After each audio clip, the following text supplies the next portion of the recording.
Hi everybody, welcome back to the Time of the Signs. In today's video, what I want to first do is cover a little bit of what we've covered so far.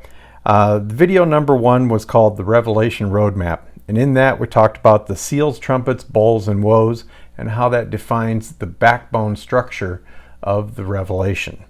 In the second video, Roadmap Rivets, we talked about the metatautas, which means after this, which serves as an additional linkage between two specific events and shows how they are in sequence.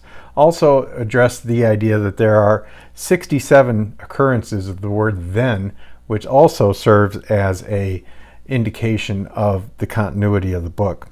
The third video, and I think the third video is probably the most important one, is called Pin the Tail on the Antichrist.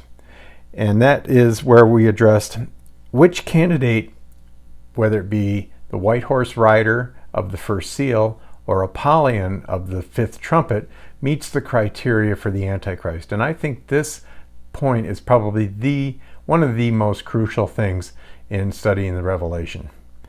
The fourth video I called the Rapture, War, and Peace.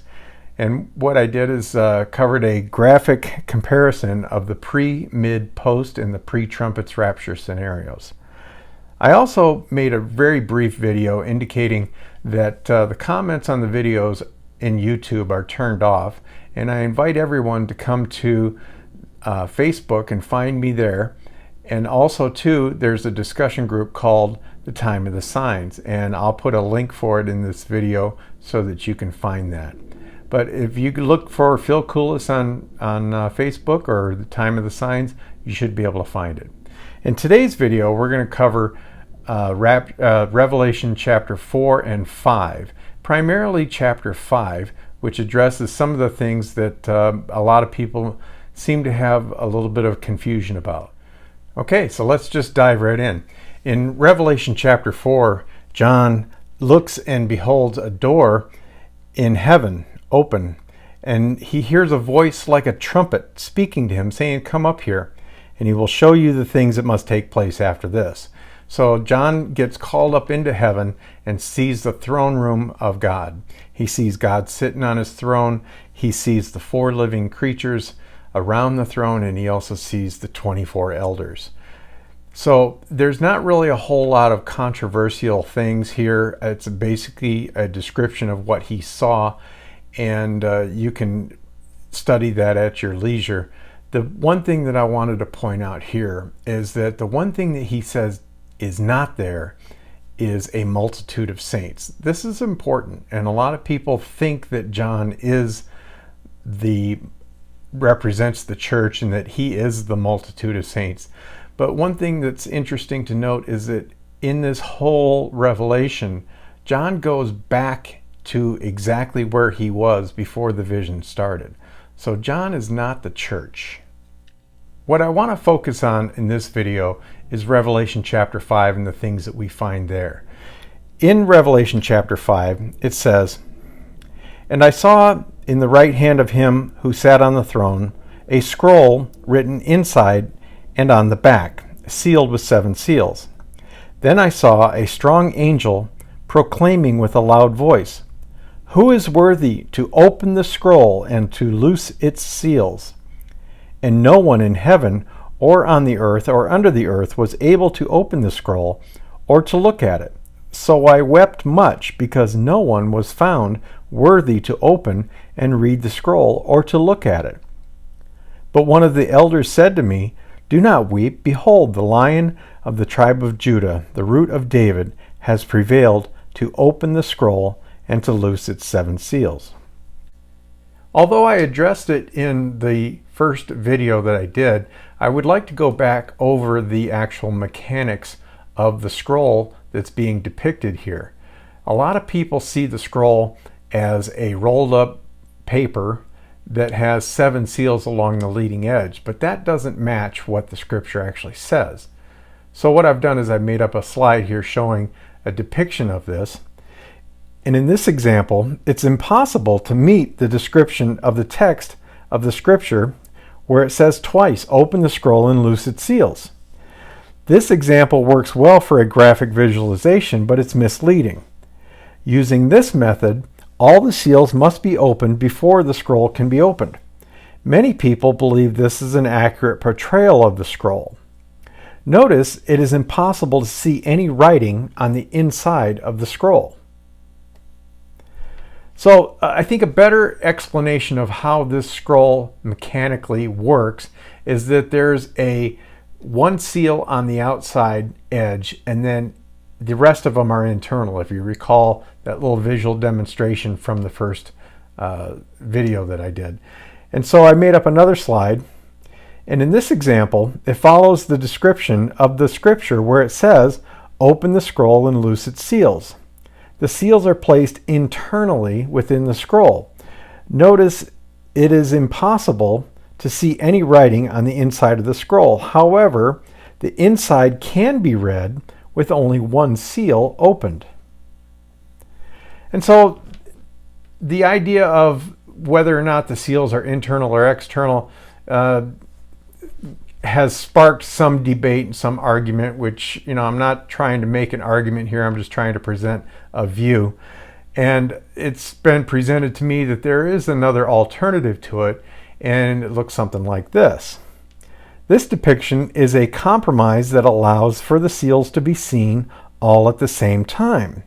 When they are opened in sequence, it allows some of the scroll to be opened for reading while keeping the remainder sealed. Notice, however, it is still impossible to see any writing on the inside of the scroll. The inside can only be read with at least one seal opened. So in this depiction, it's a tapered type of paper to where it's unsealed, and then a little bit of it is read, and then the other seal is on a larger piece of paper that extends out from underneath it, and so on and so on. And the reason this has come up is because the idea was, oh, well, it says clearly in the text that you can see the seals. Actually, it doesn't say that. It just says that it is sealed with 7 seals. And it also says that it's written on the inside and on the back. Now, we assume that it's written on the inside, but it can't be seen because the scroll is wrapped around the writing on the inside. So to say that we can see all 7 seals, maybe, maybe not. And again, it's subject to debate, but the idea is to look at the scripture and see what it actually says. So now when he takes the scroll, we see 3 different levels of acknowledgement of the worthiness of the Lamb to open the scroll. And in this first acknowledgement, we see the elders singing a song. They have golden bowls of incense and they have golden harps, and they sing a song. So let's read what it says here. Now when he had taken the scroll, the 4 living creatures and the 24 elders fell down before the Lamb, each having a harp and golden bowls full of incense, which are the prayers of the saints. And they sang a new song, saying, "You are worthy to take the scroll and to open its seals. For you were slain, and have redeemed us to God by your blood out of every tribe and tongue and people and nation, and have made us kings and priests to our God, and we shall reign on the earth." So it's important to notice something here. The 24 elders and the 4 living creatures are all performing a priestly function. They are performing the priestly function of raising up bowls of incense and also as musicians. And so it's important to note that the number 24 only occurs in 2 places in the Bible. This place here in the Revelation referring to the 24 elders, and back in 1 Chronicles 24 and 25. Now David was not allowed to build the temple, but he accomplished a lot of the logistics for the temple. And what he did is he divided the priests and the musicians into 24 divisions, and these divisions served on a twice a year on a weekly basis. So they would serve 1 week, and then later on they would serve another week. But all 24 divisions would serve in the temple at Passover, at Pentecost, and at Tabernacles. So what I wanted to show you here is in 1 Chronicles 24, 24 divisions of the priests that served in the temple. In 1 Chronicle 25, there are 24 divisions of the musicians that served in the temple. These, and in quoting Hebrews chapter 8, it says, there are priests who offer the gifts according to the law, who serve the copy and shadow of the heavenly things, as Moses was divinely instructed when he was about to make the tabernacle. For he said, meaning he, God, see that you make all things according to the pattern shown you on the mountain. So this 24 elders that we see in the throne room of heaven are the original that the existing temple, the tabernacle, and the first and the second temple are patterned after. And so a lot of people will say that the 24 elders represent the saints. Well, they represent the saints in the idea that they are priests before God, just as the priests in the temple represented the people of Israel, and the musicians also represented the people of Israel. So there is no explanation ever given by the people that say the elders of the 24 elders are all the saints, the multitude of saints. They can't explain how that breaks down, and I don't get it either. But yet they insist that somehow 24 people, 24 individuals around the throne somehow are an uncountable multitude, and it just isn't that way. Something that's really important to notice about the 24 elders and the song that they sing is that they talk of redemption in this song. The elders and the four living creatures are not redeemed. They're already heavenly beings. It's the saints who are redeemed, and they're singing the song for the saints, which are the prayers of the saints in the golden bowls of incense. So moving on to the next group that acknowledges Jesus' worthiness to take the scroll and open it, we look at Revelation 5, 11, and 12, and it says, then I looked and I heard the voice of many angels around the throne, the living creatures and the elders, and the number of them was 10,000 times 10,000 and thousands of thousands, saying with a loud voice, worthy is the Lamb who was slain to receive power and riches and wisdom and strength and honor and glory and blessing. Now you'll notice that this second acknowledgement is the angels, the living creatures, and the elders. These are the heavenly beings, and you'll notice that the words that they say, they don't talk about redemption. They talk about the worthiness and the fact that the Lamb was slain. And just as an aside, 10,000 times 10,000 and thousands of thousands, if 10,000 times 10,000, that's 100 million. And if you multiply it again by 1,000 and then again by 1,000, you're talking about 100 trillion. And so it's possible that there are a huge number of angels in this group that are acknowledging the worthiness of the Lamb to take and open the scroll.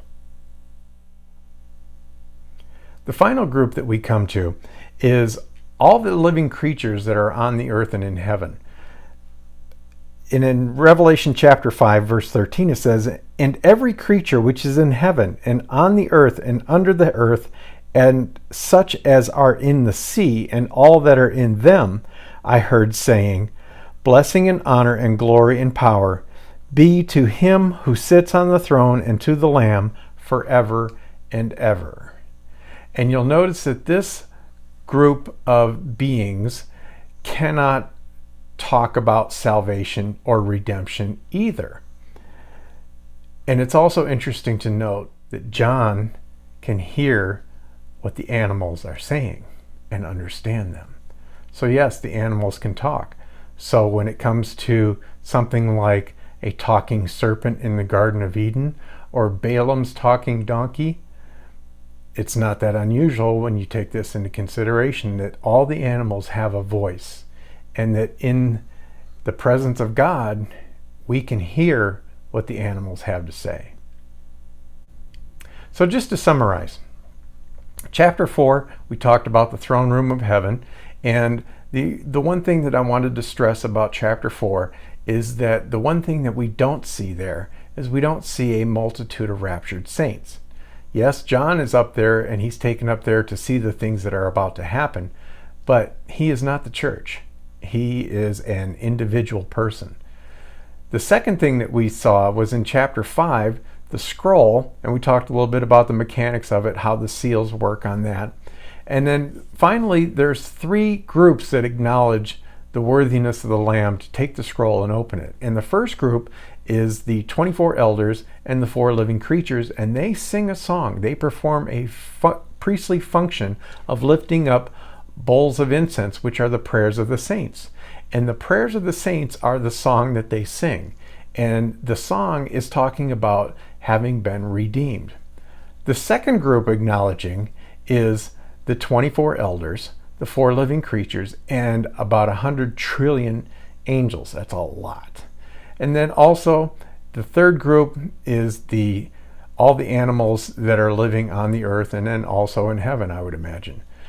So that's subject to interpretation, but it is all the animals, and they don't sing of redemption either. So that pretty much wraps it up for chapter 5. You can look at it, and I encourage you to study these things for yourself.